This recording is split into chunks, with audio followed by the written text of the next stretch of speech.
So today I'll be reviewing the Pokemon Journey Special, Arceus the One Called the God Episode 2, Heatran's Explosive Advance. This was a really good episode. In it we got the return of Brock, references to the past, and Heatran in its powered up state. So getting right into it, the episode starts off with the World of Pokemon theme playing as the opening, with the visuals being Ash, Go, and Dawn, who look like travel companions of their own series. And we also see Brock, who is chasing after Cynthia. After the opening we transition to Orberg City in the mine, where Ash and the others show up and they get thrown off by the sound of Chingling, who are fighting Bronzong, but Piplup uses Whirlpool to stop them immediately. Afterwards, Azelf, Mesprit, and Yuxi show up in front of all of them and show them a vision before leaving, and Gohs starts freaking out about it, but Ash and Dawn are able to remain completely calm, and Ash ends up telling Goh that they met those three back when they were adventuring in Sinnoh, and he references the Diamond and Pearl arc, and I really enjoyed this moment because for some reason I thought that they wouldn't bring this up and that they would just skip over it, but them giving a clear reference to it not only provided great continuity, but made for a nice moment as well, especially since Azelf, Mesprit, and Yuxi were a big part of the story for the main trio. So afterwards they take Chingling to the Pokemon Center. Meanwhile, Team Galactic is preparing for Cyrus's return, and I like how they gave us a recap as to who Team Galactic are and how their plan ended in the anime. After that we transition to the Pokemon Center, where we get the news that Chingling is feeling better from the man himself, Brock, who is making his first Pokemon Journey's appearance. And I really like how Ash and Dawn immediately just start telling him what's going on, like he's their older brother that they can just complain to at any time, which just made it feel like he never left in the first place. So while they're complaining, Goh introduces himself to Brock, and we learn that Ash has already told Goh about Brock, which makes me think that he's told him about Misty and the others too, which is pretty cool. After that we see Brock's Blissey, who evolved from Chansey, and Krogunk, who also helps him out. Then we learn that the magnetic field is what made Chingling start to act confused, and Dawn says that they should go check out Mount Coronet. So Brock takes them there in his airship that he uses to help Pokemon, and he says that the vision they saw might have been a message from Arceus. Then Dawn decides that she's going to call Cynthia for help, and she does it with her Poketch, which I thought was funny since that isn't actually possible. And I point this out because Dawn had an X-Transceiver in black and white,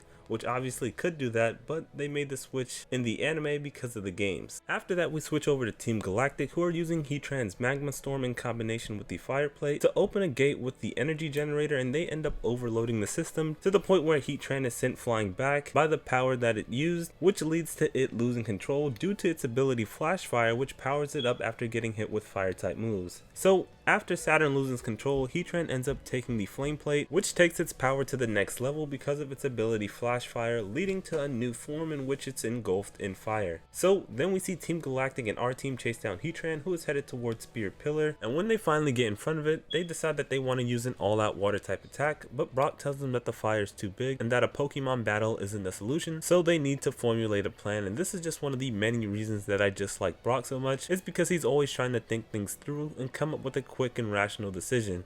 And if he wasn't here, they probably would have just tired out their Pokemon for nothing. And it just goes to show you that no matter how long it's been, Brock will always be able to teach Ash something new. Getting right back into the episode, after that Toxicroak shows up with Team Galactic, and Krogunk comes out immediately to renew their rivalry along with Mars and Jupiter, and Brock mentions that the Sinnoh police should have taken them, which is a reference to how the arc ended since they should have been arrested, but Team Galactic kinda just glosses over that, so I think it's safe to assume that they probably have people working on the inside. So the episode ends with Heatran closing in and Azelf, Mesprit, and Yuxi appearing as Heatran powers up even more. This was a really good episode. I enjoyed it from start to finish, all the way down to the last second. It was nice seeing Brock again in his Blissey, and seeing him be the voice of reason again was also great. I also really enjoyed how they referenced not only Ash and Dawn's connection to Azelf and Mesprit, but the whole Team Galactic arc and the rivalry that they gave to Krogunk and Toxicroak. Something else I really liked but wasn't expecting was seeing how strong Heatran was in its powered up state. This is probably the first time I've ever been excited for Heatran, which says a lot as to what this special did for it. Seeing it in its powered up state covered by fire was pretty cool to me. Overall, this was a really good episode. I'd give it a 9 out of 10 because they were able to do so much in a short time. With that being said, let me know what you thought of this episode in the comment section below, and give me your favorite moment of this episode, or maybe the special so far. The next episode will be out on Friday, but probably won't be subbed till Sunday or Monday, so be sure to have notifications on for that